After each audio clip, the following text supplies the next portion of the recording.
the I Am Rapaport Stereo Podcast. Live. You down with Rapaport?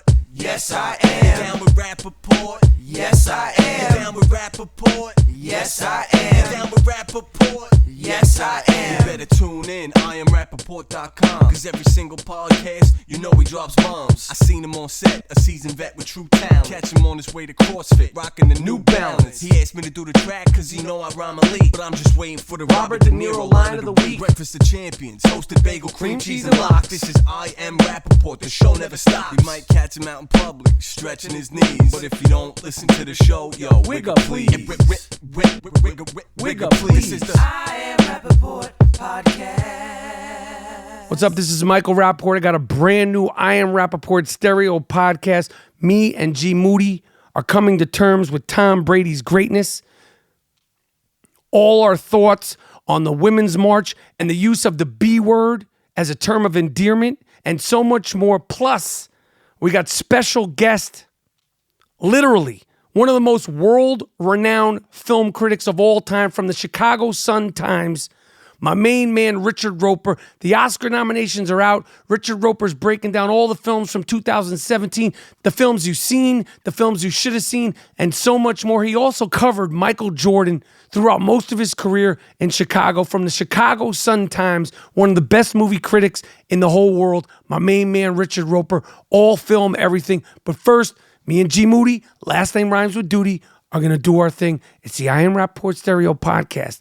Miles, Jordan, yo, let me get some funk.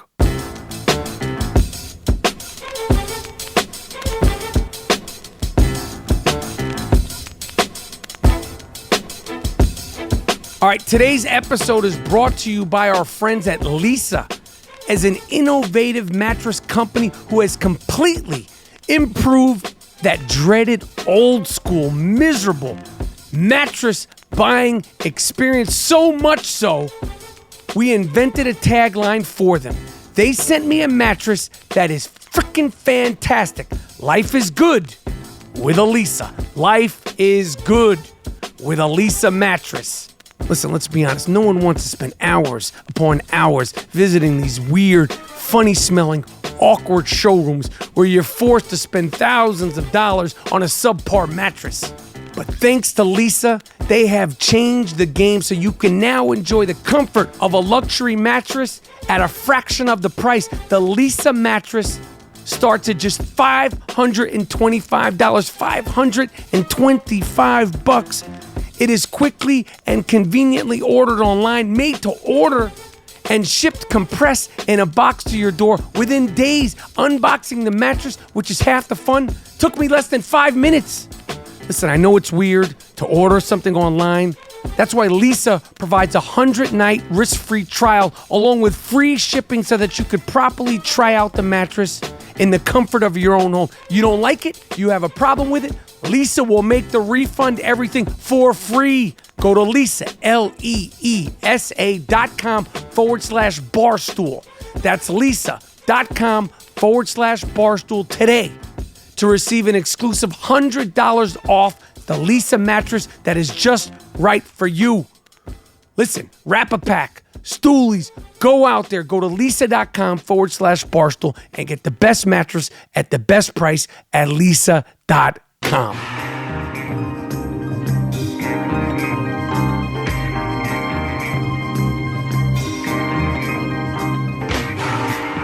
Yes, 2, 1, 2. Yes, there it is. There it is. Yo, is this thing on?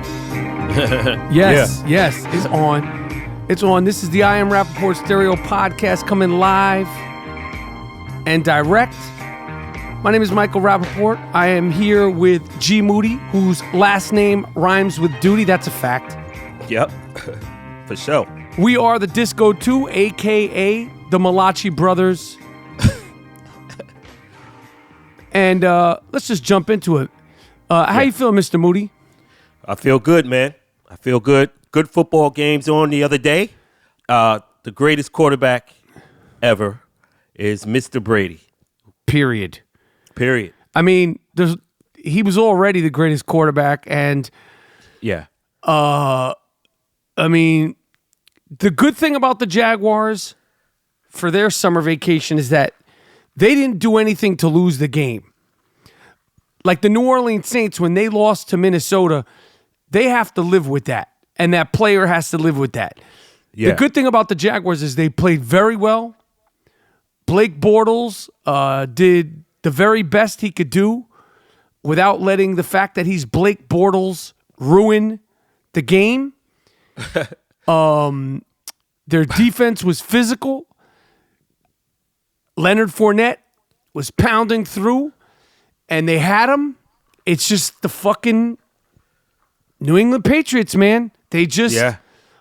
That's a quarterback. That is a quarterback. That when he gets in, the other players know we have a chance. Like, it don't matter. It doesn't matter.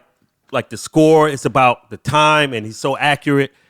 Yo, and he has a history of this. This is no aberration. So history. It's like a Friday the 13th movie or a Halloween movie. Like, you inevitably know Jason or Michael Myers is coming with the axe. Mm-hmm. The crazy thing is Gronkowski didn't play the second half of the game. People tend to forget that Gronkowski didn't even play the Super Bowl last year, the 28-3 Super Bowl. He's their best offensive player. right. It's Deion Lewis, James White. You know, listen, we could sit here and bitch and moan about some of the calls, and of course there were some of the calls. We could bitch and moan about that fumble that was questioned because the fumble recovery that was whistled, if they had not whistled and stopped the play, homeboy was taking it to the house. Yeah. But these are all the coulda, woulda, shoulda. And every game versus the Patriots, there's always a coulda, woulda, shoulda. But like I said from the beginning, the Jaguars didn't blow the game. The Patriots won. Yeah. Yeah. And you could feel the writing on the wall. You could feel it. You could feel Jason coming back with the shovel or the chainsaw or whatever, the daggers, and you just knew it was coming. If you don't kill that motherfucker completely and bury him in cement under the fucking stadium, he's coming back. Yeah. Yeah. There's a history of that. Except with our guys. You don't come back with the New York fucking Giants. No. That didn't happen. 2 times. Twice. 2 fucking times. Tommy Coughlin, and he almost got him this time. Did you see the post game with Bill Belichick? He's out there with his cut off sleeveless sweatshirt. Right. Did you see him? It. Yeah. I don't like his demeanor at the press conference. He tried to ice grill the reporters. I hate that. I don't like that, man. Me neither. I don't know who I gotta blow to get myself an NFL press pass. Because I can tell you one thing. You're not going to give me all the side talk. I'm not having it, Bill Belichick. I'm letting you know right now. That's not happening. Right. Of course, the Philadelphia Eagles beat the dog snot out of the Minnesota Vikings. And I'll tell you, for me, the Minnesota Vikings were the team I wanted. I have affection for the city of Minnesota. Me and G. Moody spent months out there, and I believe it was 1996, filming the movie Beautiful Girls. Spent a lot of time at the club Glam Slam. The show. It was a great time working out there, great time shooting out there. And we went to a bunch of Minnesota Timberwolves games.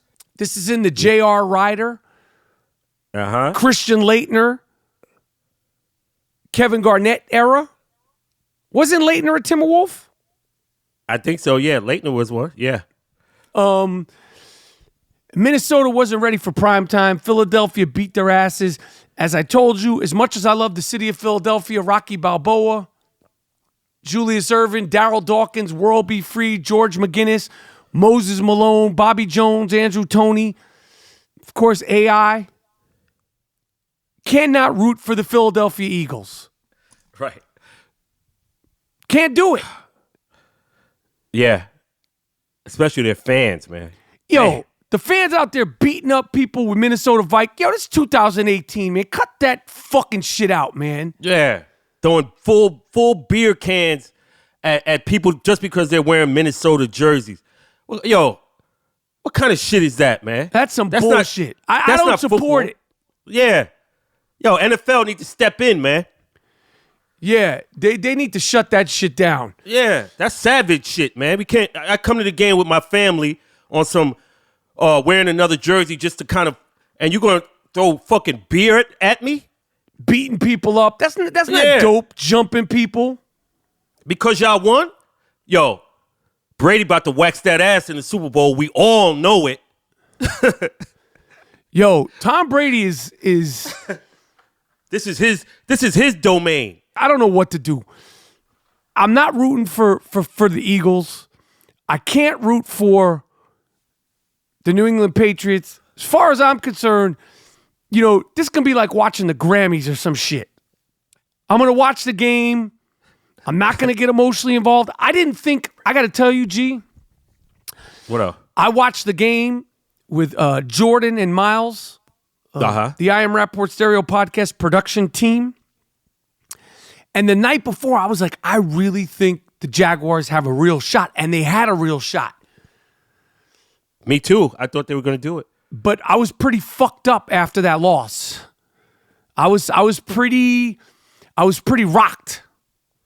Right. I think they're going to lose. Because you start thinking, maybe it's over. Yeah. Just like last year during the Super Bowl, maybe it's over. I remember I actually said these exact words during the Super Bowl. Ding dong, the bitch is dead, the bitch is dead, the bitch is dead. Ding dong, the wicked bitch is dead. In reference to Tom Brady. I was wrong again. Over the weekend, they had a big feminist women's march. Shout out to all the women. Yeah. Shout out to all the men out there who marched. I tried to get myself one of those pussy power hats online. I can't find it. I want to wear one of those pussy power hats. And I hate to use that word, but that's what they call it, right? Everything is all good. You could use it. Right. And you know, women calling each other bitches, I don't support it. You know, we could get ahead of this thing, just like black people calling each other the N-word. If social media had existed when this started, we could get ahead of it. Because women are calling each other bitches. They're doing it like the same way black folks tend to use the N-word. And listen, who am I to say whether or not motherfuckers should be calling each other that as a mating call, as a greeting call, as a term of endearment? And women are now bitch this, I'm a boss bitch. 600,000 bitches out here, you know, in LA. I don't like it. You know, if they're doing it, you know, let them do it. I don't do that. But if that's how they want to rock, if that's how they want to show that whatever their agenda is, hey, do whatever is best. If you're comfortable doing it. Yeah, if you think calling another woman a bitch is somehow empowering you, hey, I don't know what to say to you. And then we have all this there were a bunch of signs. I posted this sign of this woman holding a picture on my Instagram. Caused a lot of uproar. You never know what's going to cause uproar. I posted this sign. This girl was holding a sign that said, "Hey, white girls, you are also the problem."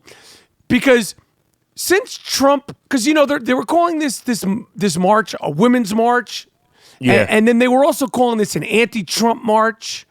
It was like an all-encompassing march. And I've said this before. I'm going to say it again. First of all, if you didn't vote in the presidential election, you should not be allowed to march. Okay? Right. Number that one, makes sense. if you didn't vote, you should not be allowed to march in any anti-presidential anything. That makes sense. And, you know, they're saying, hey, white girls, you're also the problem. I posted another picture of and apparently this woman got really upset because this girl's about as white as me. I actually heard from the girl, and she told me she was Latin, and I apologized to her in DM, because, I usually go off on people, and I said, I apologize, I didn't mean to do that. And then she went off on me more and more, and I said, hey, sweetheart, I said, hey, crazy lady. Damn. Yeah, she started talking to me like, I'm a white racist and all this shit because she's Latin. I said, listen, crazy. And she posted my apology, but she didn't post the part when I said, take a fucking walk, crazy lady. Oh, she left that out. Yeah, hey. She has some little business. She's trying to use me, the gringo mandingo, to get ahead in business. Trust me, you're not going to want to do that, sugar tits, because I'm not the guy. You should have said, well, who do you identify as on the fucking census? I guarantee you she said white. Yeah. Guarantee you. And I posted, then I posted another picture because it wasn't about who was holding the picture. This Latina chick was very pale-skinned. I mean, pale like the pale of my ass. And let me tell you something, Moody. You've never seen my ass, but as white as my face is, the sun has never hit my ass. It's beautiful, beautiful. I mean, see-through, like oatmeal color. My ass is oatmeal-colored white. See your blood running through. Yes. Yes. And then I posted another picture of definitely a white woman, and she said, fuck white feminism. So there's like feminism, and then there's anti-white feminism. There's white feminism on white feminism crime. They're beefing with each other. Yeah. And this all stems from the statistics of more white women voted for Donald Trump than more white women voted for Hillary Clinton. Than Hillary Clinton. And now white women are calling out other white women, and I want to tell these nut jobs to shut their mouth. Yeah. Because they're like, there's white feminism, intersectional feminism. There's tri-state feminism divided by 2 to the square root of 1. It's a bunch of fucking feminists trying to outsmart other feminists. And ultimately, the people need to pay attention to not the white women that voted for Trump. They need to pay attention to the white men, the black men, the white women, the Spanish women, the Spanish men, the Asians, every single person who didn't vote at all. Yeah, what kind of feminism is that? Because the point is that there's so many people that didn't vote at all, and they're the fucking problem. And people are like, well, in Alabama, black women won the vote. The Alabama election that just happened, everybody voted. It doesn't have to do with the black women voting. Everybody fucking voted. Obviously, they're saying, well, the black woman won it for homeboy, and that's great. Black people could swing the vote for the presidential election. I want to know the numbers on the people that didn't vote. Because if you didn't vote, you're the fucking problem. Not the white women that voted for Trump. We know that. But there's millions, literally millions of people that did not vote at all. And they're the fuck-ups. And they come in all races, all shades, all colors, and it's men and fucking women.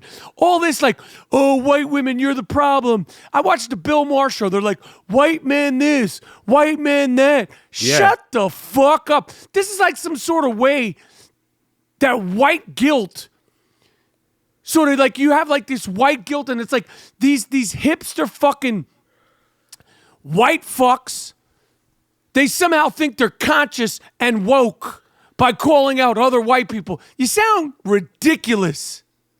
That's like the way they're like, I'm so woke, I'm conscious. Like, I'm white, but I'm calling out the other white people. That's the fight. It's the target is the white male. That's it. That's the fight. It's the white female against the white male. And everybody's just fucking like pointing fingers at each other. White women are saying, fuck white feminism at a feminist march. The fuck is going on here? Yo, let them stay out there and do all that foolishness. Let everybody just get their shit together and do what they gotta do. Let these motherfuckers fight. All that crazy shit. I don't even pay attention to it. You know, and sitting there and watching the actresses go on and on and on and on. Yeah, and they're, same old shit. You know, it's like they have the greatest speeches. They're actresses. Of course they're going to have great, compelling speeches. They're fucking actresses. I could give a two shits what these people are saying. I want to hear from the regular people, man. There's maybe 150 actresses in Hollywood who you even fucking could list as, like, in a name at the most. Yeah, they use this moment. They're going to use that. Then they had the SAG Awards the other night, the Screen Actors Guild Awards, and they had all women. Yeah, they discriminated against men. Like, what does that show? Like, we're going to support all women by eliminating men? Yeah. Fuck the men. Like, listen, women power, pussy power. To quote the women at the march. I could say pussy power. If you could say it. I support women 100%, man. But when you start getting it's white feminism and this type intersectional, goodbye. Yeah, it's too much, man. And Get your agenda. And Get your the agenda feminists right. are pointing fingers at the other feminists and this kind of feminist and white feminism is fucking it up for all the other feminists. Shut up. Right. Take your fucking pussy power hat and get the fuck out of my pizzeria. Morgan Freeman got his Lifetime Achievement Award. Listen, Morgan Freeman's got dirt on him. And he's I saw that. Hey, Morgan Freeman, listen. You slid under the radar for a long time, Duke. He went up there and he's like trying to talk slick. He's like, this statue from behind, it's good, but in the front, it's representing men. Let me tell you something, crowd. Morgan Freeman. Unless you come up with a statue that doesn't have a man or a woman, nobody wants a statue with a cock and tits. Nobody wants a statue, a SAG award with a big cock and balls and some tits sitting in their living room, like the Oscar. Well, what are we gonna do? Change the Oscar to the Mary Beths? Yeah, exactly. Like, he played to the crowd. We're changing the Oscar to the Mary Beths. This is discriminating against women.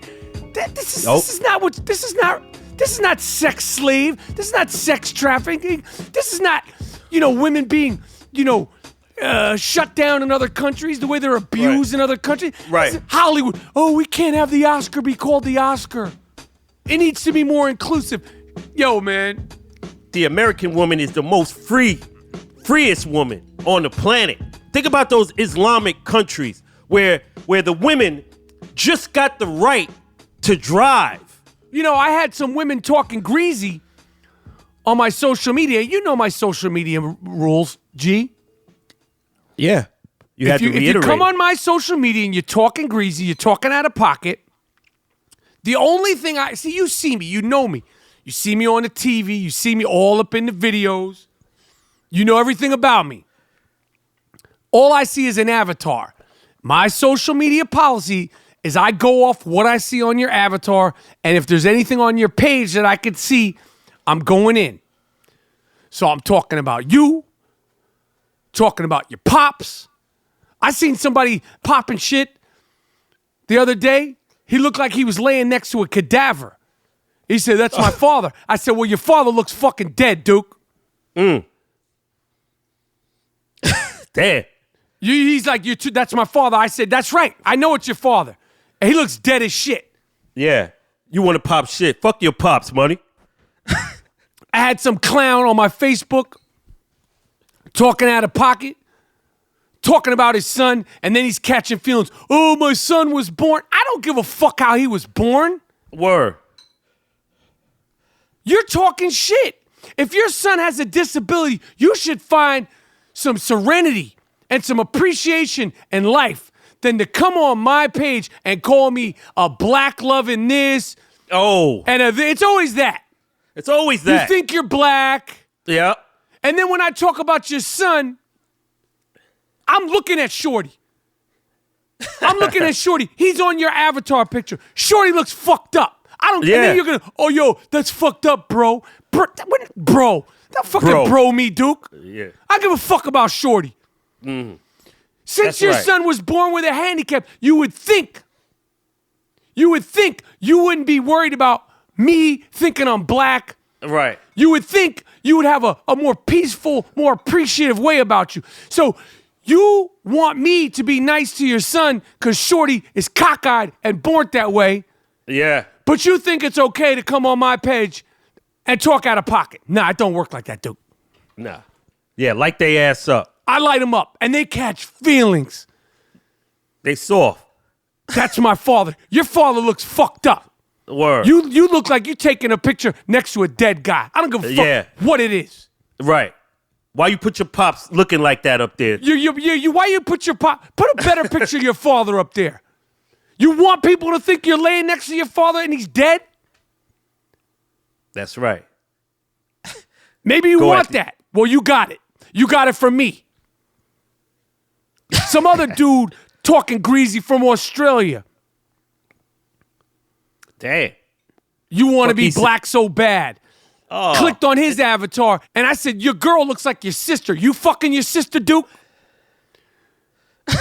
He's backpedaling. Hey. No, bro. Yeah. This is my personal policy. I put it on my Twitter. I put it on my Instagram. You saw the Shane game. You know how we get down. That's right.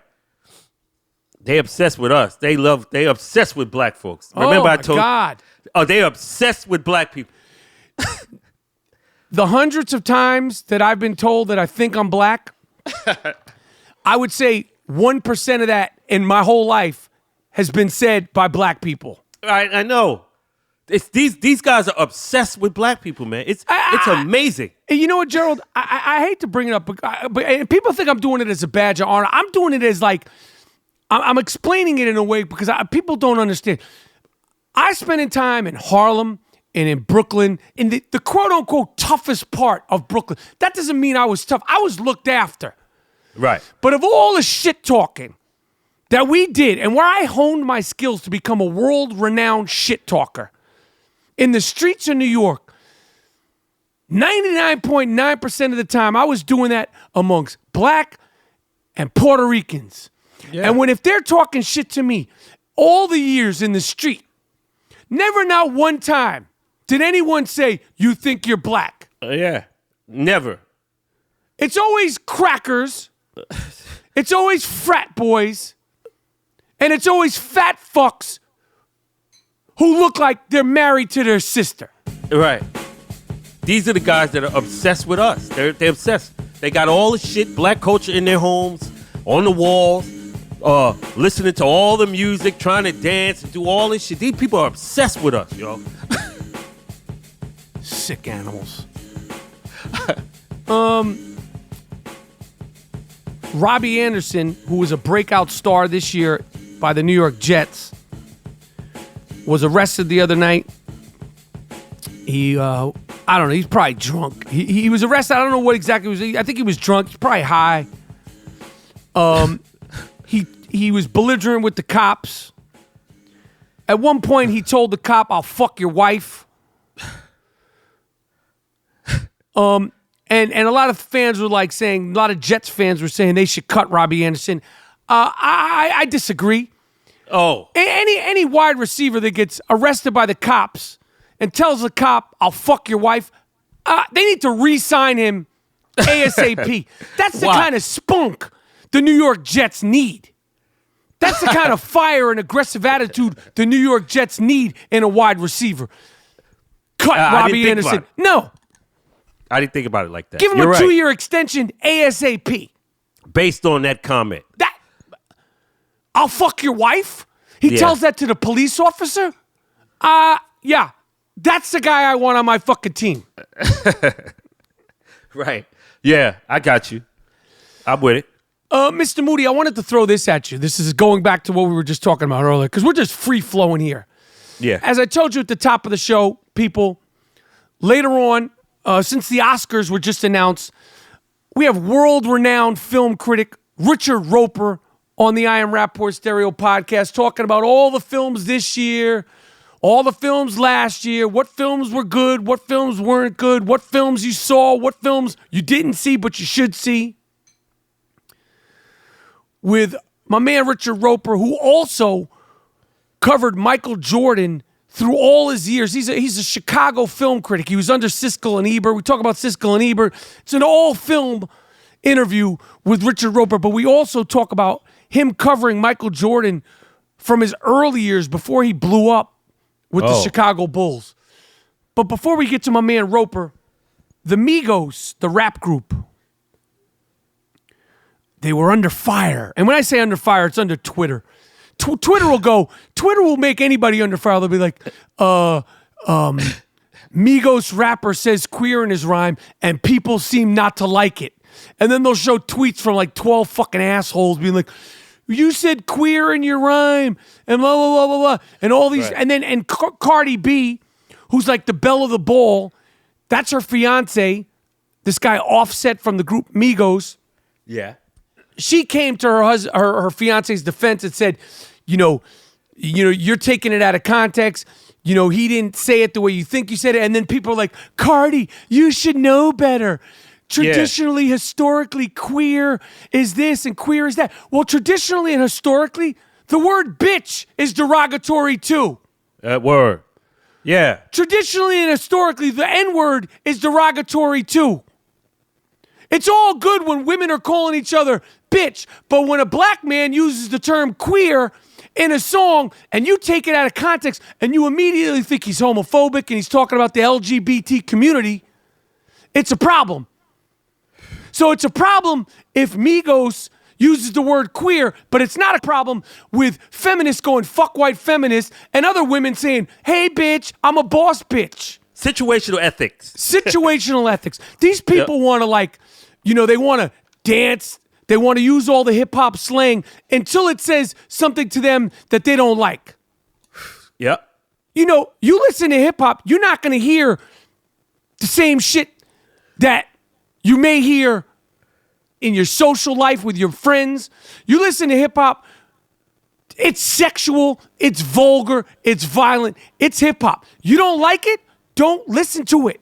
Right. Your little protest ain't gonna change what's going on in the motherfucking hood.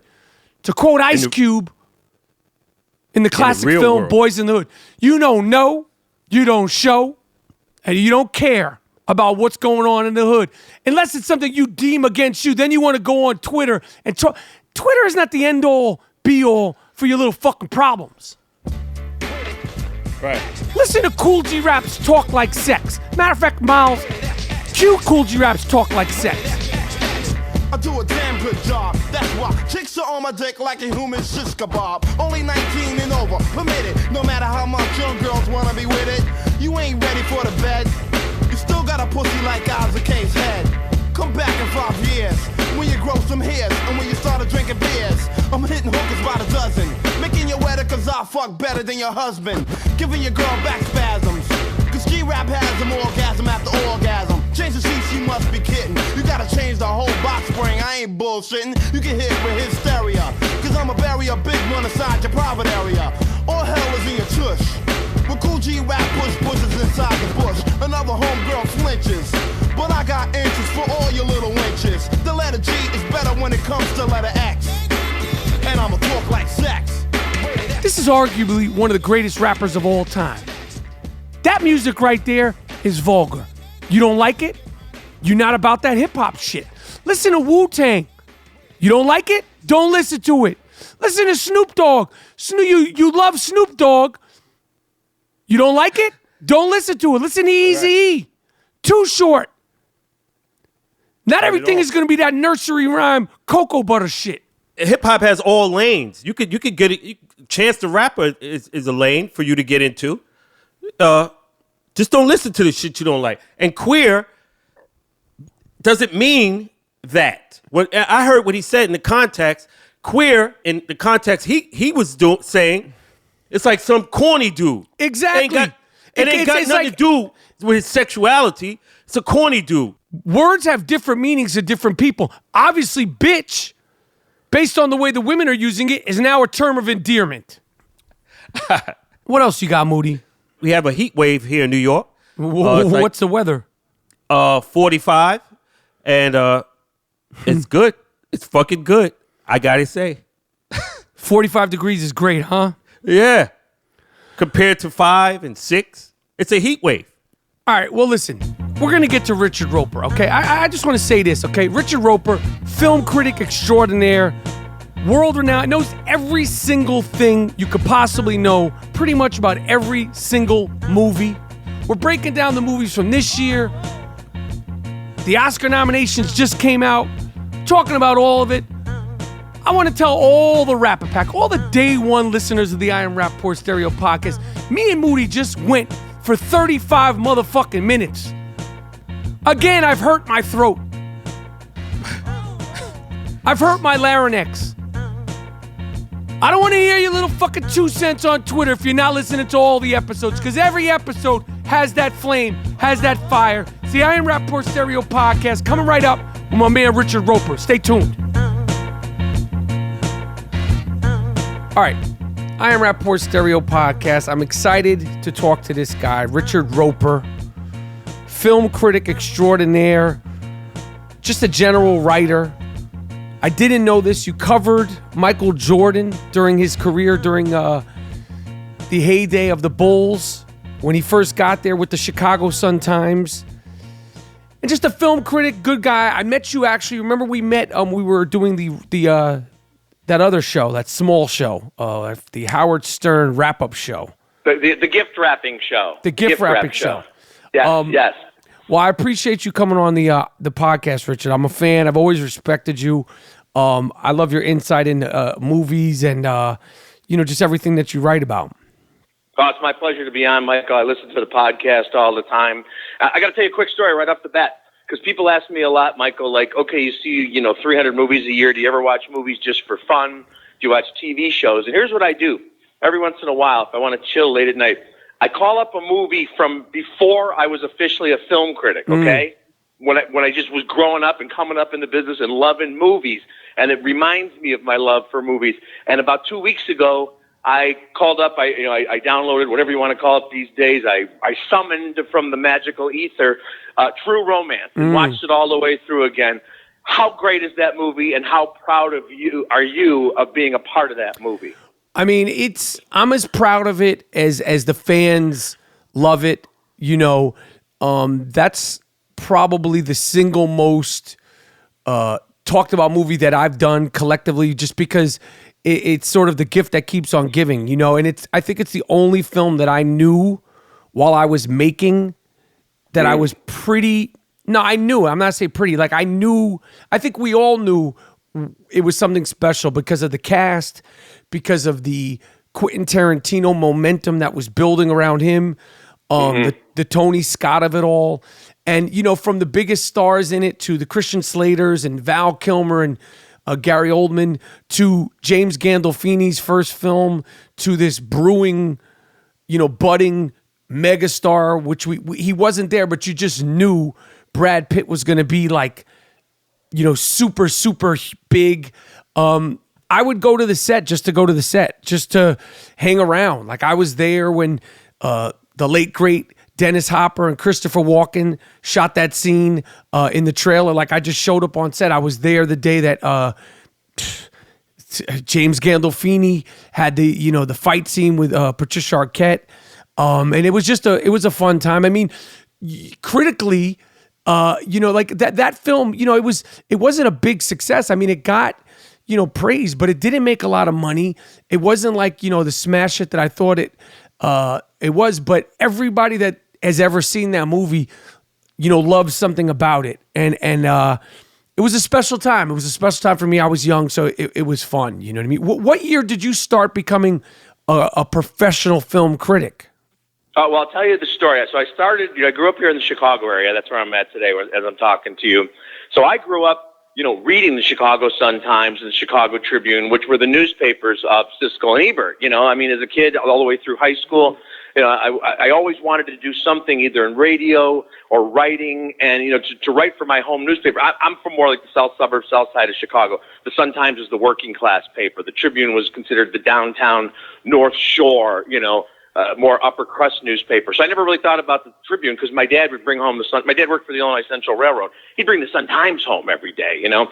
So when I got hired almost straight out of school at the Sun-Times, and I did the old-fashioned thing, Michael, I worked my way up, you know, sorting the mail, working, you know, bringing stuff down to the press room, like the old-fashioned printing presses, eventually getting my foot in the door as a reporter covering crime in Chicago. Oh, wow. But I eventually made my way over. I always was more interested. I didn't want to do a whole career. Honestly, man, I don't know how these reporters do it here in Chicago and anywhere else where they can cover the crime and then the hard news day in and day out. It would, you know, just be so tough for me. I'd go cover a cop's funeral or a firefighter's funeral, and you then have to go write a story about it. But it's an experience I'm forever grateful for because it prepares you for everything in life. But I eventually worked my way over to the entertainment side, and of course, you know, Roger Ebert was the film critic of the Chicago Sun-Times starting in 1966 when he got out of University of Illinois. So he was this legend, of course, by the time I started. But he liked my writing, Michael. He always liked when I would write just a column about entertainment or about movies. So every once in a great while, if he couldn't get to a movie, he'd say, how about if the kid reviews it? Roeper can do this. So that's how I got my foot in the door, was actually from Roger. That's cool. Or if he had to go to he'd go to the Cannes Film Festival or something like that. So he'd be out of the country for 10 days, and they'd say, yeah, but geez, Godzilla is opening or something. Well, let Rope write the review. So that's how that started with me actually doing movie reviews, kind of under Roger's tutelage and being the guy off the bench when he couldn't do a movie. Got you. That's cool, man. I mean, Roger Ebert and you know, film criticism or whatever the word is, that, you know, it doesn't have to be, you know, critiquing or, you know, there's such a sort of stigma on it, but, you know, obviously Siskel and Ebert and there's a handful of very respected film critics, you know, like 60s and the 70s and the 80s and even into the 90s, you know, where it was sort of, you know, you listened and the filmmakers were interested in to hear from at least a handful of people's opinion. Yeah, you know, Michael, until the 60s, and there were some writers like Pauline Kael was a great film critic. Film criticism wasn't taken seriously. Like, they would actually have, like, the New York Times, they would give, like, a pseudonym to the film critic, matinee, like matinee. Like, but then it got, because of the great films of the 60s, when we started getting into, you know, not that the movies in the past weren't great, but, you know, there were a lot of mainstream entertainment. Then all of a sudden we had movies like Bonnie and Clyde, 2001, Easy Rider. There was a revolution happening in the film industry, and the film criticism kind of reflected that. And you mentioned, of course, the great Dennis Hopper. I got a story for you involving two of his longtime running mates that Roger told me. So in the early 70s, Siskel and Ebert started doing the TV show, talking about movies, right? Started off on local PBS, eventually went nationwide. And on Sunday night in Los Angeles, Jack Nicholson called up Harry Dean Stanton and said, turn on the TV, there's two guys who look like us talking about movies. That's funny. Because, you know, if you ever had a film critic, it'd be kind of just a polished guy saying, you must go see the latest film from John Wayne. And all of a sudden you had this heavy guy and this bald guy yelling at each other about movies. And you know, even Hollywood said, like, this is great. We've never had anything like this before. And Siskel and Ebert sort of was the first debate show. Now you see debate shows obviously all on sports and politics and I mean the internet. I mean, there's so many different places where this formed, but like that was sort of the template for that, you know, good guy, bad guy, Felix and Oscar, yin and yang, and the whole thumbs up thing, you know, that you see now, Tony Kornheiser and Michael Wilbon on ESPN. Siskel and Ebert sort of started that, correct? Yeah, and you know what? I give those guys credit. Wilbon's a Chicago guy himself. Yep. And they've often said that that's where they got that from, that they got PTI straight out of the Siskel and Ebert playbook. I always dig it when people give credit where credit's due. There's nothing wrong with saying that's where we got that idea. And, you know, the great thing, Michael, for me, I was really good friends with Gene Siskel before he passed away. I knew him for a long time. Probably knew him a little bit better than Roger. But then working with Roger for nearly a decade, I got to become like almost the unofficial historian because he would just tell stories. He wasn't a name dropper. His life was just like that, you know? So he told me all these great stories that the first time Siskel and Ebert taped the show, it took them 11 hours because they wouldn't stop arguing. They just kept going. And then finally, you know, the creator of the show, a woman by the name of Thea Flom in Chicago, she's like, you guys, we can't do 11 hours. I'm going to be editing this until next month, and it's got to air in a couple of days. But they would just go at it, just like you saw on TV. What you saw was what you got. They were the same exact way off screen. If they were going to go out and get a pizza in Chicago, there was going to be a 20-minute argument about where they should go. That's funny. So movies, your opinion on movies. Where do you think the movie business, in terms of the creativity, the diversity, and I'm not talking about racially, I'm talking about, I've talked about this all the time. I can't stand these fucking sci-fi movies. I could give a shit about fucking Superman, Batman, and all this stuff. Where do you see, from understanding, film and film of different decades, where do you see the movie business in 2018 in terms of the diversity of the kind of movies and the greatness of movies? Because for me, and I want to get into specifics of, this last year, there's some good movies, but, in terms of these groundbreaking movies or these movies like a Goodfellas or a Boogie Nights or, these movies that are going to last the test of time, this year I don't see any of them. So, not in the specifics, what do you think of the movie business as a whole right now? Yeah, well, that's, you made a lot of great points there, and there's a lot to kind of dig into, Michael. First of all, I agree with you about the superhero movies. Look, they're fantastically done. And if you want to talk about something like the Christopher Nolan Dark Knight trilogy, right, movies like that, they're beautifully done. I thought the first Iron Man was groundbreaking.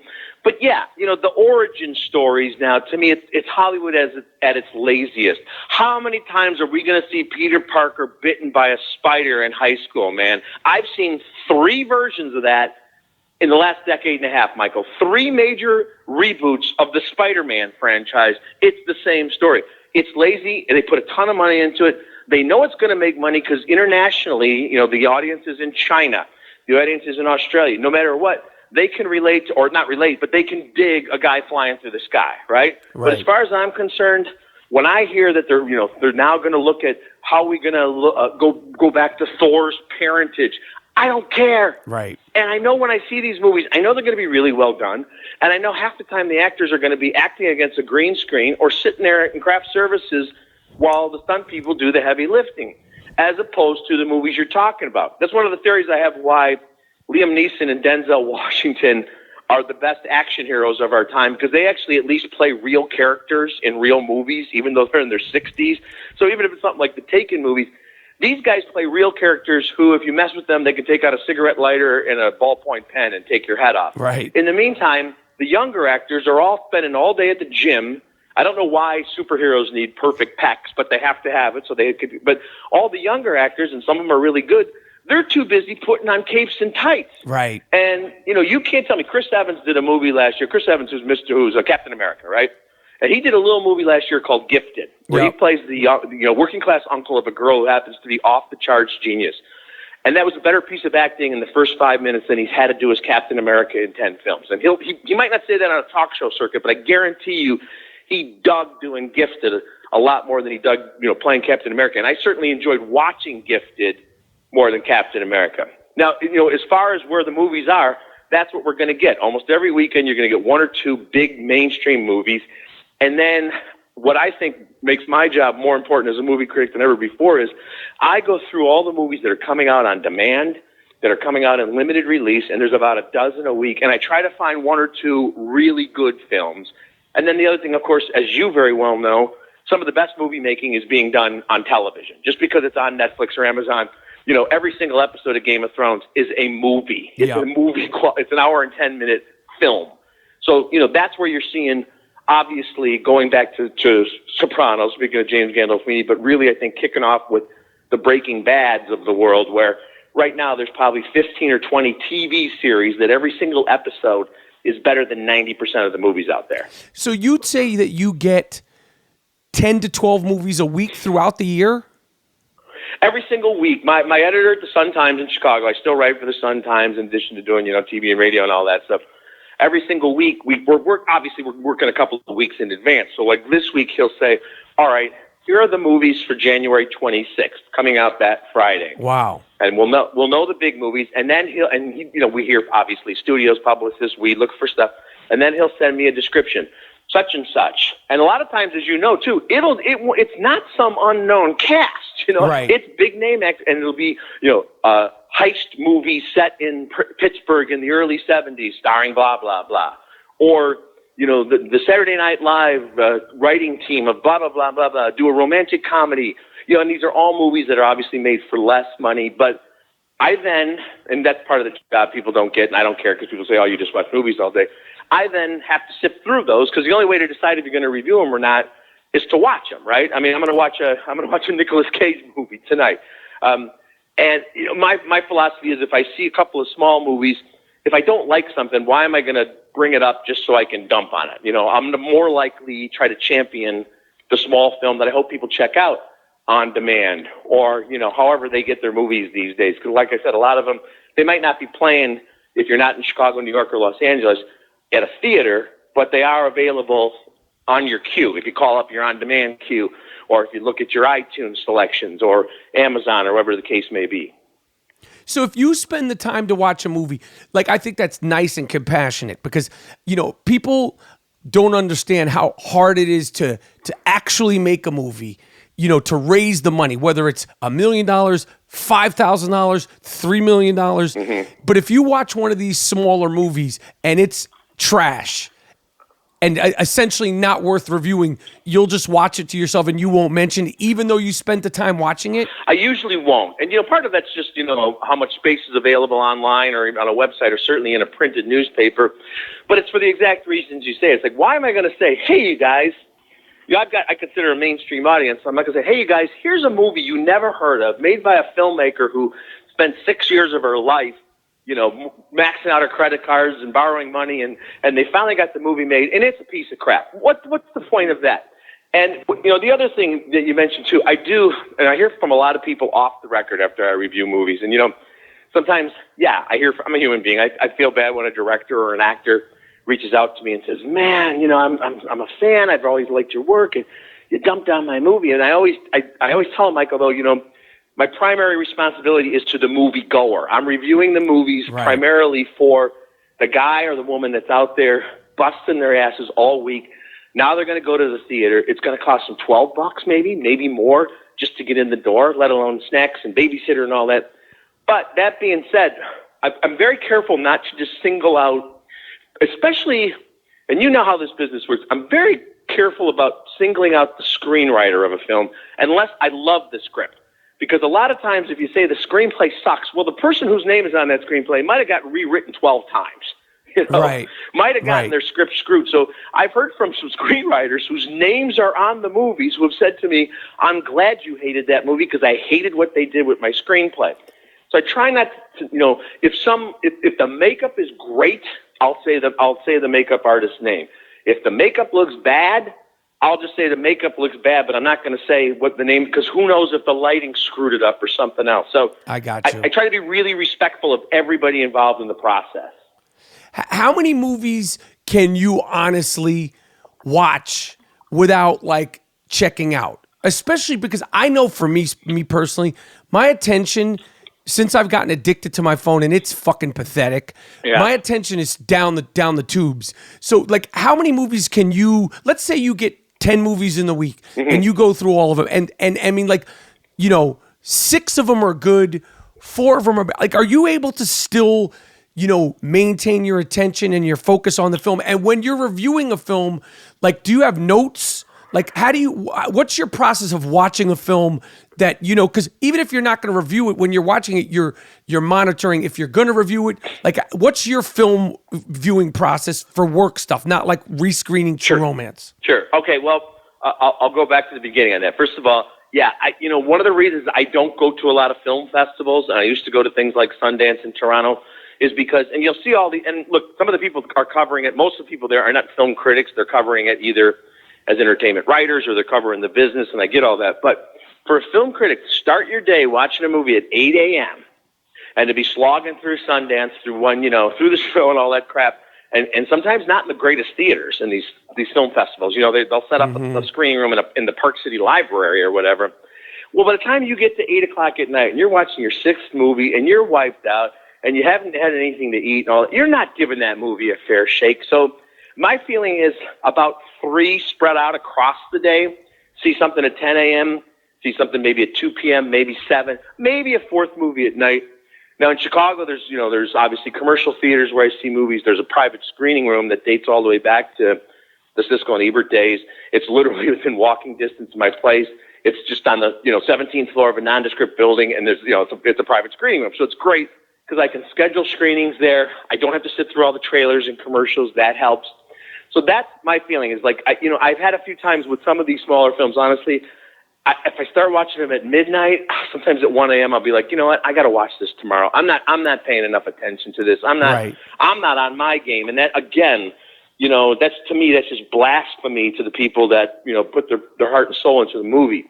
As far as the process, I don't take a lot of notes because I see this with a lot of young critics. They come in with these giant notepads, man, and their script, 5 minutes into the movie, they're writing a novel. And I'm like, what are you writing? But while they're writing, Michael, they're missing the movie. They're looking down at the notebooks. And Roger Ebert had the tiny little notebook. He always kept it in his front pocket.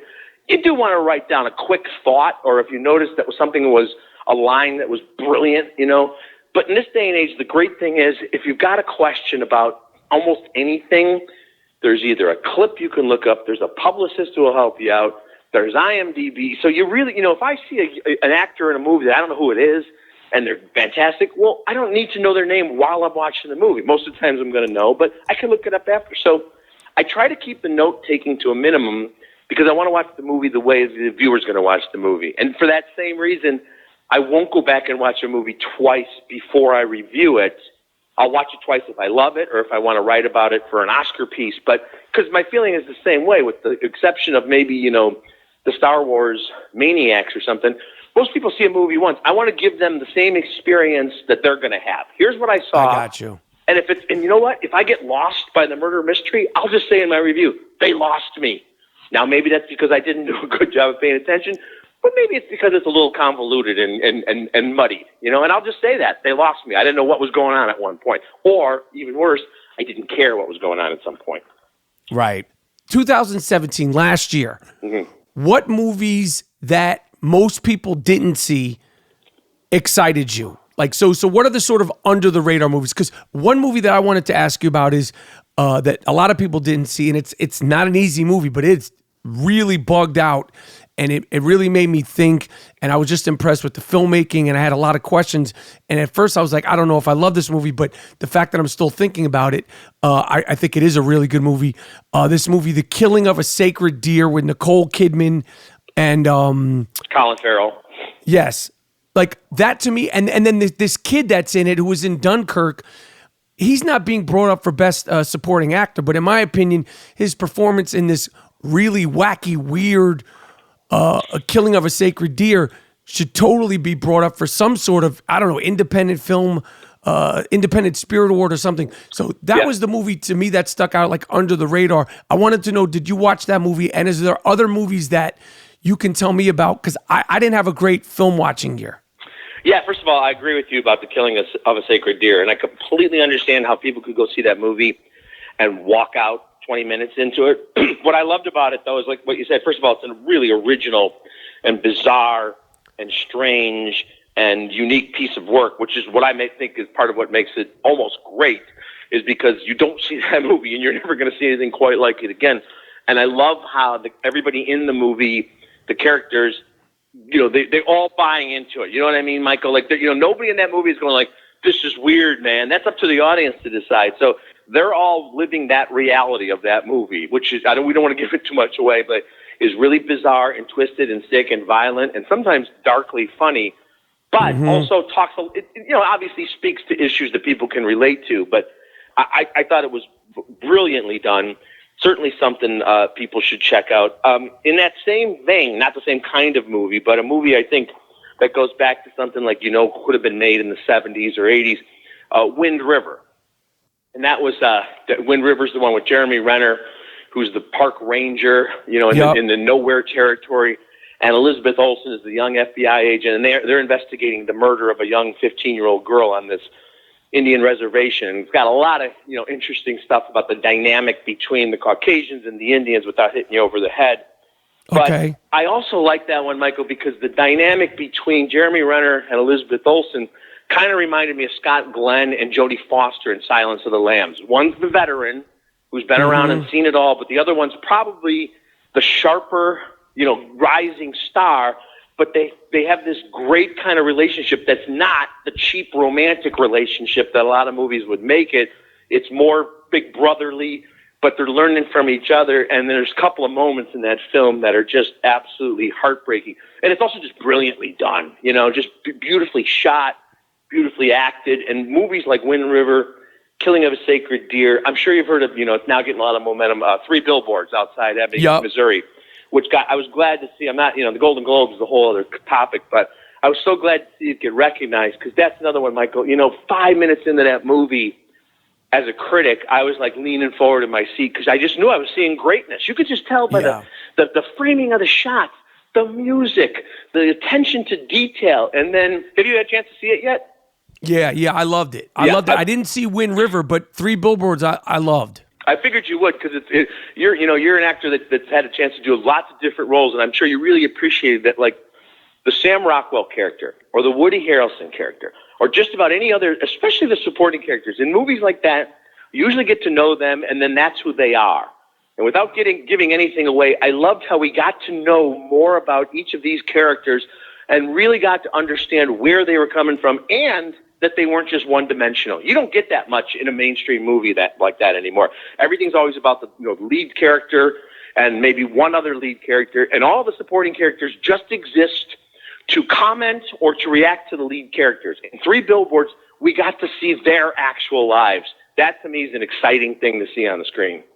Yeah, I agree. I think that movie was great. I need to see this Wind River. To be honest, I didn't even hear about it. Like I said, I didn't have a great movie-going 2017. Some of that's my fault and whatever, but I'm such a fan of the movies, and I get discouraged, like I said, because there's so many of these big movies, and and then these smaller movies, if you don't catch them like a week, even the really good ones, or 2 weeks after they're released, they're gone, and then they come on TV, and then it's a different experience, and whatever. I got my Real Housewives and all my other crap. But the good thing is, at least in this day and age, like back in the day, like when I was growing up watching movies.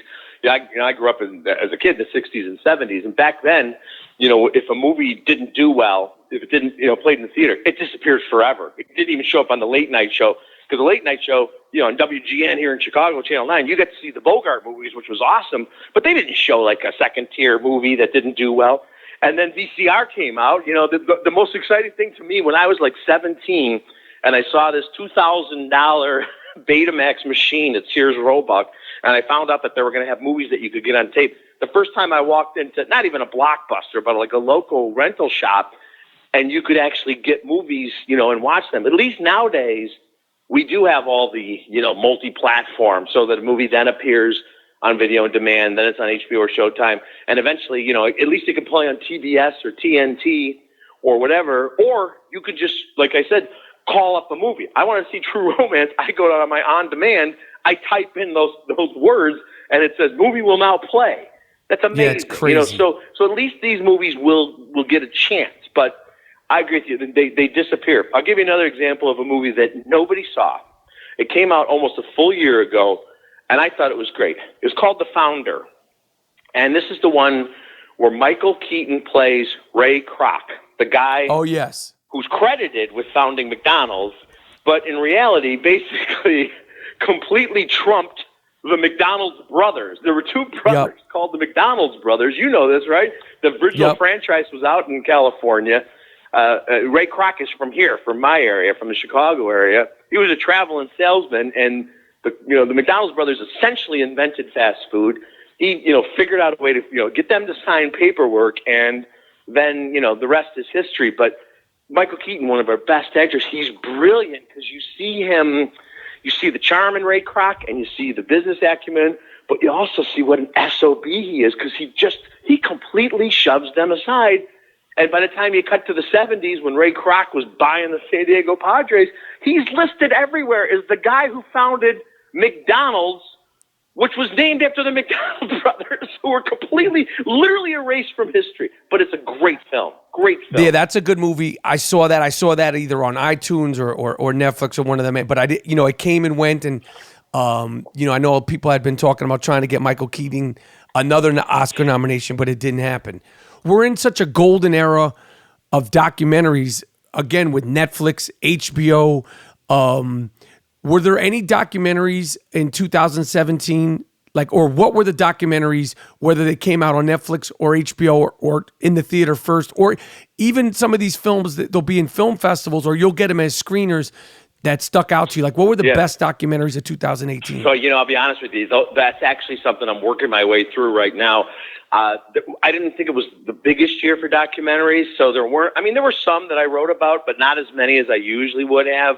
Because, again, when I'm looking at my audience, they've got to be fairly mainstream, something I might want to watch personally. So I'm kind of working through some of them. There's actually one right now on HBO. It's about the guy who ran Fiat back in the 50s and 60s. They called him the Avocado, which is like Italian for lawyer. A real-life guy, but if they don't make a real-life movie, a fictional movie about him, Mike, because this guy was the playboy of all time, and then he was the champion of Fiat. But he was the kind of guy, when he would go visit people on the beach, like at the Riviera, he'd have his helicopter whiz up, and he'd jump out of the helicopter into the water. Then he'd swim to the shore, and then the biggest rumor about him, he womanized everybody. He was with everybody, but the biggest rumor was that he had an affair with Jackie Kennedy after John F. Kennedy was elected president. Because she actually she went to visit him. His name was Gianni Angeli, and she went to visit him with her little kids in Italy. And JFK famously sent her a telegram saying, "More time with Caroline, less time with Gianni." So check this HBO documentary about this guy out. As far as fun documentaries, as you know, even though I'm more of a White Sox than Cubs fan, there was a great documentary about Pearl Jam. And Eddie Vedder's a huge Chicago Cubs fan, and it's about the 2016 season, right in the middle of the pennant run that the Cubs were making toward the end of the 2016 season. Pearl Jam played 2 concerts at Wrigley Field, in between games, in between home sets, and had the camera people have full access to it. So it's really cool. So you get to see the Cubs marching to the World Championship, and Eddie Vedder showing home movies as a kid when he was a Cubs fan. Now he's basically at home plate singing to 55,000 fans in Wrigleyville. What's the name of that film? Oh, God, I'm not sure if it's just... if you just look at Pearl Jam and Cubs, you'll see it. It's really, really cool. Okay, I got to check those out. All right, so what are the best films of the year? Or forget what are the best films of the year. Mm-hmm. What are the films that are going to be nominated? 2000, coming up in these Oscars, these SAG Awards, these Golden Globe Awards, which, I'm so exhausted with this fucking Golden Globes thing for all the reasons. It's just the whole thing, and the protest was great, but the movie, the scrutiny of who's protesting, who's not protesting, the whole thing got out of hand. So and I agree. I completely agree with you. And all the respect in the world to the women who have stepped forward. I think at this point that should go without saying, but maybe not. But I couldn't agree with you more. But now you get to the point too where anytime any man goes up there, someone can just tweet anything about them, and everybody immediately assumes it to be true. Maybe it is, maybe it's not. And also, yes, the Golden Globes is the one award show that's usually the most entertaining. I missed seeing all the upside-down bottles of champagne. I miss seeing... They're usually drinking and hanging out. Because, at the end of the day, let's face it, all of these things are ridiculous. It's a bunch of grown-ass millionaires handing trophies to one another. And I've been to the Oscars maybe 10 times, and it's exciting, and I get all that. But, I always would crack up, too, when someone would go up there who won, and they would just be so shocked. And they couldn't believe it. And I'm like, well, out of the 6 billion people on the planet Earth, you were one of the 5 who were nominated. You can't be that shocked. You know what I mean? It gets I don't want to say a little self-indulgent. It gets hugely self-indulgent. But like everybody else, I watch all this stuff. I watch the Globes. As far as the Oscars, as you said, best movies of the year and pictures getting nominated, not always the same thing. But I do think 3 Billboards Outside Ebbing, Missouri is the front runner for best drama. The Post, Steven Spielberg's movie about the Washington Post, is a great film. Tom Hanks, Meryl Streep. And it's one of those films where you're kind of reminded of why those 2 actors became the icons they are, because they're so good. So good in this, Michael. And then, I will say this too. I know there's a lot of people loved Lady Bird, which is Greta Gerwig's film, which I loved myself. I gave it 4 stars. But I say this again, thinking, saying that she's, I think, going to be an amazing filmmaker and already great effort as a writer-director. But it's a nice, small, smart, character-driven film. And it's like it maybe would have won Sundance one year, maybe. Right. I agree. Like it's a small movie, but to make this big thing over it, I'm like, is it because there's not that many great movies, or what's the deal? Because I'm not insulting it at all. It's a good little movie. Right. And Tracy Letts and Laurie Metcalf, who play her parents, and those are both Chicago. Those are Steppenwolf Theater people here. I love them. I think Tracy Letts is one of the greatest actors on the planet, and he's in The Post. He's in everything in movies now. But this guy also has won a Pulitzer Prize for Osage County. He wrote you're talking about a true genius, right? And I love to see it. But yes, it's a small film, and I almost feel it's like unfair to the movie because now the second tier of fans who are going to see it are like, oh, so it's about this quirky high school girl who's on her way to college and her parents are having difficulties and she's, kind of coming into her own and that's it. And I'm like, yeah, that's it. So to me, as a film critic who's seen 6,000 movies, you can't tell me that that's a better movie than Three Billboards or Wind River or a more lasting film or a more accomplished piece of filmmaking. And I know this is all subjective, but just no effing way.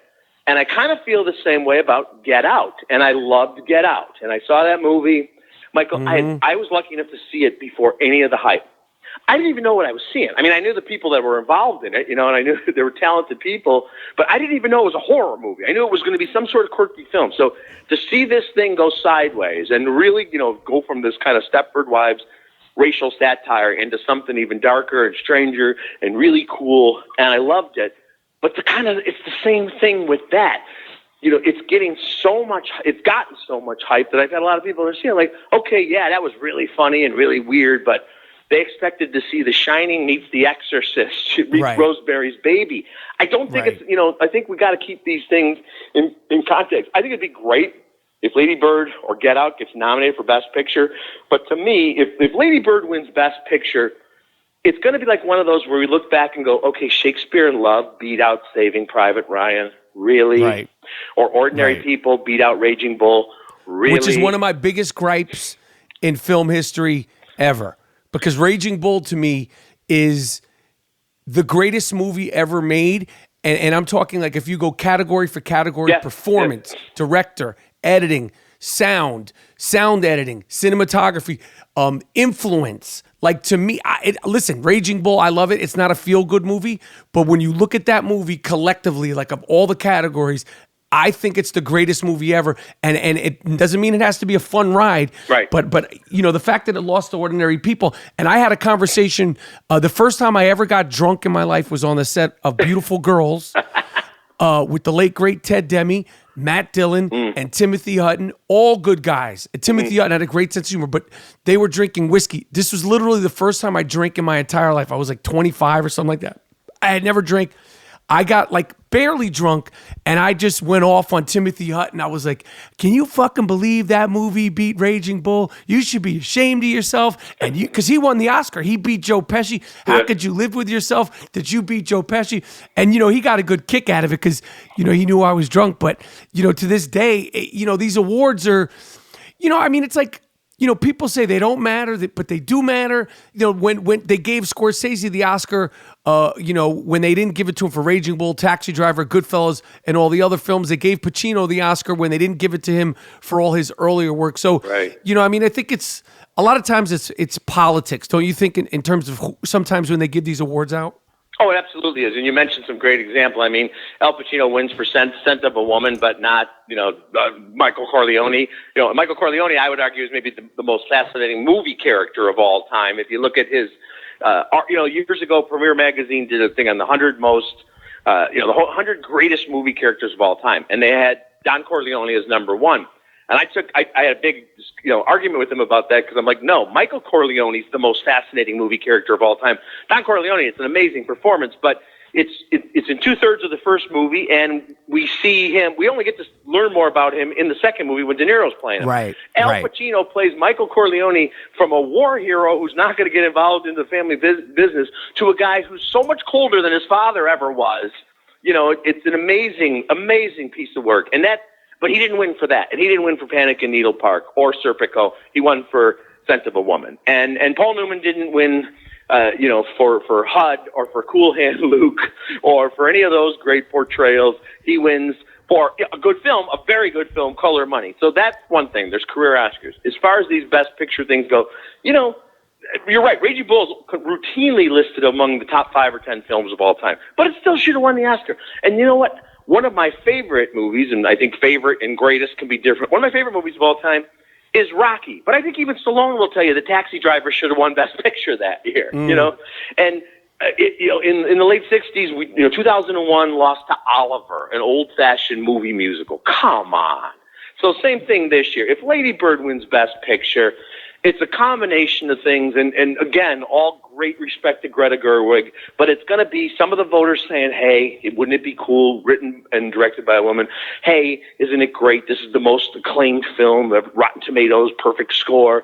Wouldn't it be cool to recognize all? And you know what? People can vote for however they want to vote, but you're never going to convince me that Lady Bird is a better film than Three Billboards or Dunkirk or Wind River or The Post, or even something like Detroit, which is Catherine Bigelow's film set in 1967, Detroit, which is another one that got overlooked, which is a great film that people should check out. What filmmakers today are you the most excited to go see their movies? Like, you're like, I can't wait to get the screener. I can't wait to go to the private screen. Like, what 3 or 4 filmmakers are you like, I'm clearing my day. I'm bringing my own popcorn. I'm getting the licorice. I want the goddamn theater perfect. You want the sound perfect. Like, who are your guys now that most excite you? Well, it's still mostly the veterans because of the reasons we talked about earlier, how these other films, and look, there's been some great work done on some of the superhero movies, and all great respect. Patty Jenkins kicked ass with Wonder Woman. She's a great director. But most of the superhero movies, let's face it, there are probably 100 directors in Hollywood. If they could handle the budget and the stars, they could do it. But, I still look for the names we've been looking at for the last 40 years, If I see it's a Spielberg film or a Ridley Scott film, or, you know what? Here's an amazing thing. Clint Eastwood is almost 90. And Clint Eastwood's got a movie coming out next month about the 3 off-duty American soldiers who thwarted a terrorist attack on a train from Amsterdam to Paris. Clint Eastwood, if you look at the films he's made in the last 15 years, if you look at movies like, starting off with $1 Million Baby, but if you look at things like Sully, he's made more good movies after the age of 70 than most young filmmakers will ever make. So I still look for guys like that. There are some young filmmakers. I mentioned to you Wind River, Michael. So this guy Taylor Sheridan, who wrote Wind River and also directed it.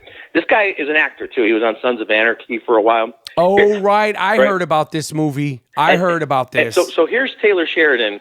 Here are the 3 movies he's written in the last 3 years. Sicario, Hell or High Water, and Wind River. That's about as good as a 3-film start for a writer as you can find in modern times. Sicario, Hell or High Water, Wind River. So I look at whatever that guy's going to do next, count me in. What did you think of the Paul Thomas Anderson movie? Oh, the Phantom Thread. Yeah, yes. Well, first of all, there's another guy who, when you see his name on a film, whether it's, Boogie Nights, Magnolia, going back 20-some years now.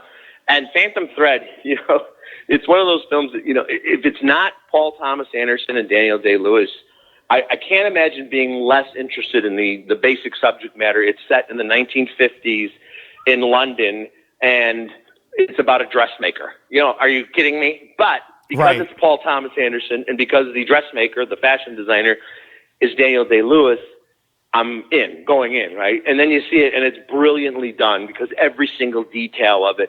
Daniel Day-Lewis is probably playing the closest to what Daniel Day-Lewis is really like, because the guy he plays, who's this world-famous guy who makes dresses for the richest people in the world, so he's got a huge house and he's got a huge staff, but the guy he plays is this meticulous perfectionist who does everything the same way every single day and has, intimate, every single intricate detail of his life must be done, the way he dresses, the way he shaves.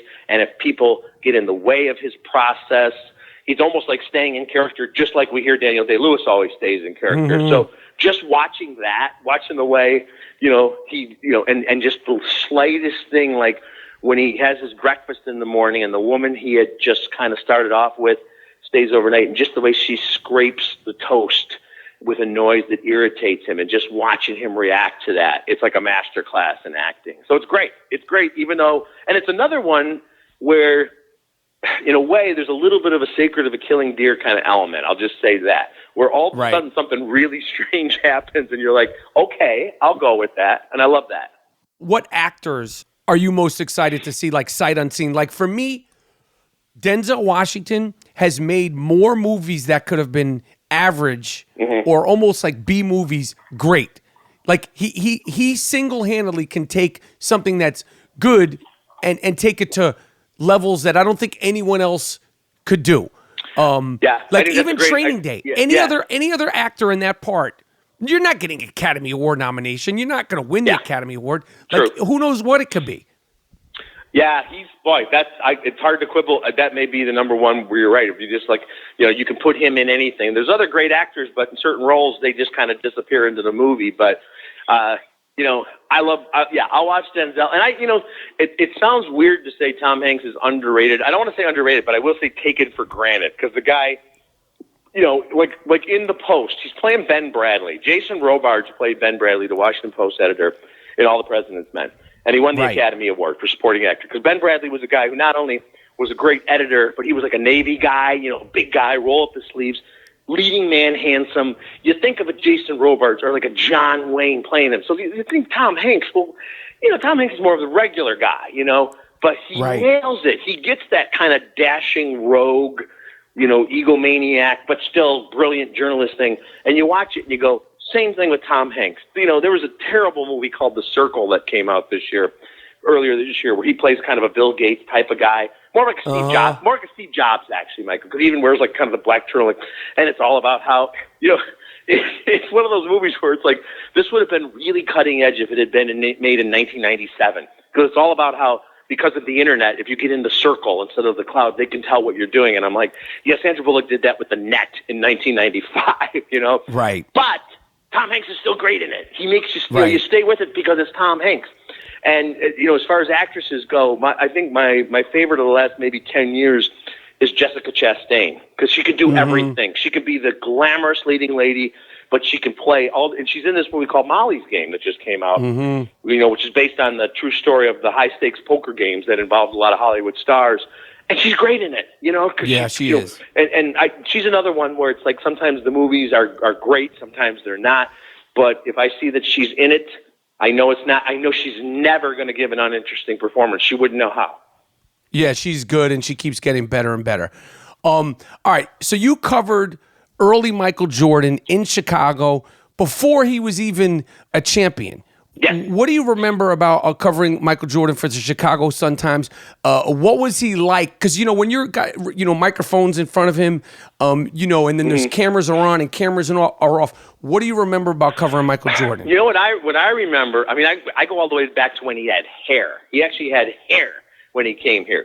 That's and, crazy. People might not remember this, but he was actually the third pick in the draft that year because Hakeem Olajuwon and Clyde Drexler went ahead of him. Everybody knew he was great, but he knew how great he was before we all did. He already knew it, and he joined a team that was terrible. A bunch of cast-offs, guys who were party animals at the end of their career, unknowns, undisciplined team. And this was a guy who, from the moment he came to the Bulls, and, I think it was about 7 years, Michael, before they really got great. I mean, he had a long run there where he was just averaging 30 points, and they would not even make the playoffs, or they'd get knocked out in the field, or they'd get the crap beat out of them by the Pistons, who treated him like little boys, Lambeer and all those guys. But Jordan, you'd hear these reports, and they wouldn't deny him. He'd get into fights at practice with guys. He'd punch, he punched Steve Kerr, who's they're good friends now. He punched Steve Kerr in the nose. Were you covering the team then? I wasn't covering him as a beat reporter day in and day out, so I wasn't there every day, but I was there for a lot of the stuff. But just to see the development, and then of course, when they got the first rock star team in Chicago in the early '90s, when they put together that supporting cast, and Scottie Pippen's another guy. He was a high first round pick, but he was this unpolished kid who played on dirt floors in Arkansas. I mean, you want to talk about the most unsophisticated, and he's a great guy. I'm friends with him to this day. But the greatest thing that ever could happen to Scottie Pippen was that he was always the number 2, because he never could have been the guy, as he showed when Michael took 2 years off to play baseball, nor did he want to be the guy to lead the charge. But one of the best number 2s ever. You know, it's like a rock band where some guys just want to be number 2s. And he helped turn Pippen into one of the greatest defensive players. And that was the other great thing about Jordan. You know, he always would say, because, you know, when he came up, he couldn't hit anything from outside. He was a terrible shooter. He made himself a great shooter. But what he would always say is, you can have an off shooting night. You don't ever have to have an off defensive night, because it's all about effort. And he instilled that, you know, to sort of see that, you know, the off court, you know, the off record Jordan. I'll say, and a lot of this is kind of known now. He's very lucky he came up in an era just before all the madness that we have now. with all the cell phones Twitter, and you can't move around and everybody's monitoring you, right? He was able to live, you know, he lived the life he lived kind of unapologetically. So, you know, we'd be out and about. He'd be out with, he used to love to run around with Richard Dent, who was on the 1985 Bears Super Bowl team. Shit. They're big buddies to this day. So, you know, he'd have Richard with him. He had a guy named George who became his like trusted driver, because George picked him up at the airport. The first time he came to O'Hare, there was nobody from the Bulls waiting for him. So this guy walked up and said, "Do you need a ride?" And Jordan hired him for 25 years after that. So it'd be Michael, George the limo driver, Richard Dent, maybe 1 or 2 other guys, but he could walk into a place, he could hang out. You know, you could talk to him.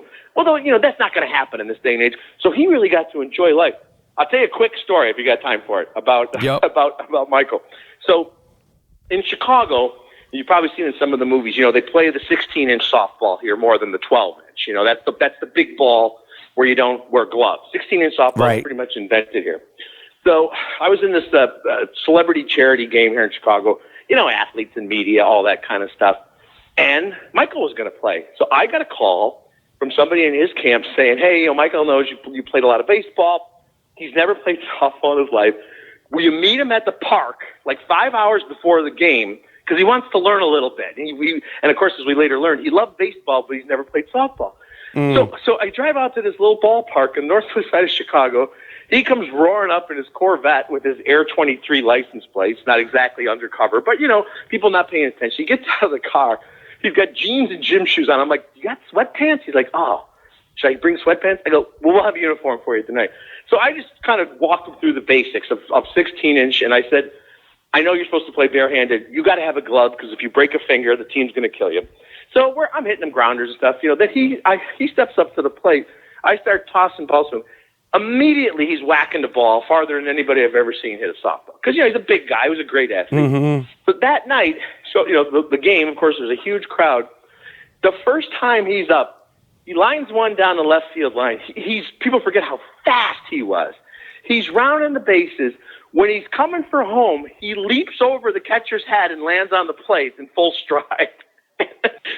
And I'm like, and I swear, I'm like, to this day, people go like, "You know, that's probably why he decided to become a baseball player, because you had him out of that softball." About a couple years later, he decided he wanted to try baseball. But he was that kind of an athlete, but also that competitive. He did not want to go out on that baseball field and embarrass himself.